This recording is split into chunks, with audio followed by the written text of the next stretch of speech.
भारत में जब जंग छिड़ी हो तो सैनिक तो बॉर्डर पर डटे ही रहते हैं, जी जान लगाकर सीमाओं को सुरक्षित भी करते हैं। दुश्मन देश को घर में घुसकर मारने का सामर्थ्य रखते हैं। लेकिन यह भी सच है कि भारत के अंदर भी हर एक भारतीय सैनिकों को सपोर्ट करने के लिए एक लड़ाई लड़ता है। वो हर कोशिश करता है कि भारत का इकबाल बुलंद रहे और वो कोई ऐसा काम न करे कि भारत पर आंच आए और युद्ध की स्थितियों में जो जरूरी एहतियात हैं उनमें जरा भी कोताही बरती जाए। दोस्तों, आप सोचिए, बेटी की शादी के लिए एक पिता सारा जीवन पाई पाई जोड़ता है। उस एक दिन को बड़ा और खास बनाने के लिए वो कितनी ही रातें जागकर और कितने ही दिन मेहनत में चूर होकर बिता देता है। और जब वो दिन आता है तो स्थितियां देश में ऐसी हैं कि अब वो क्या करे और क्या नहीं।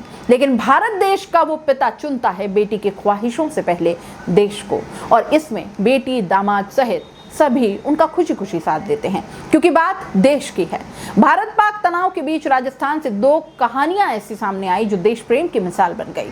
बाड़मेर में एक पिता ने इकलौते बेटे की शादी का समय बदला तो पाली में दुल्हा दुल्हन ने रात के फेरे दिन में ले लिए। कहीं 1000 लोगों का खाना बेकार हुआ तो कहीं मेहमान पहुंच ही नहीं पाए। 10 मई की शाम 5 बजे सीज फायर लागू होने के बाद हालात सामान्य हो रहे हैं। लेकिन इन दो परिवारों की कहानियां बताती है कि कैसे लोगों ने कहा, पहले देश फिर खुशियां। मेडिकल व्यवसायी प्रवेश बापना बताते हैं कि बेटी नेहा, जो कि HDFC बैंक में मैनेजर है, और जोधपुर के रायका बाग के इंजीनियर आतिश की शादी 9 मई को होनी थी। करीब 1500 मेहमानों को कार्ड बट चुके थे। शाम को डिनर और रात को फेरे तय थे।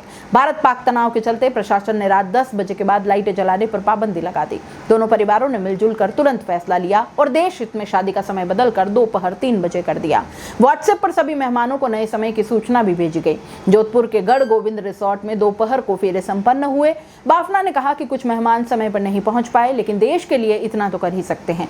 ऐसे ही विश्वकर्मा सर्कल के भरत कुमार ने बताया कि 8 मई को भतीजे मोहन उर्फ मनीष की शादी थी। ब्लैकआउट की एडवाइजरी का पालन करते हुए 10 मई की रात 8 बजे का रिसेप्शन बदलकर दोपहर 1 बजे का रखा गया। सभी रिश्तेदारों को फोन और मैसेज कर नए समय की जानकारी दी गई। 1000 मेहमानों के लिए खाना तैयार था, सजावट भी हो चुकी थी और परिवार मेहमानों का इंतजार कर रहा था। लेकिन अचानक प्रशासन ने रेड अलर्ट जारी कर दिया। लोगों से घरों में रहने की अपील की गई। परिवार के सदस्यों के अलावा कोई मेहमान नहीं पहुंच सका। जूजाराम के इकलौते बेटे की शादी में की गई सारी तैयारियां बेकार हो गई। 1000 लोगों का खाना और परिवार की खुशियां, सब कुछ अधूरा रह गया।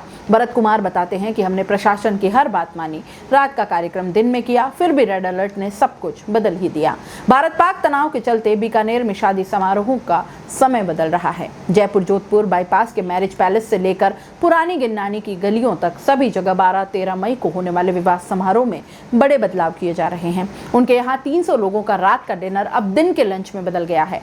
शादी के कार्ड पहले से बढ़ चुके हैं, इसलिए रात के स्टॉल्स की जगह दिन का नया मेन्यू तैयार करना पड़ रहा है।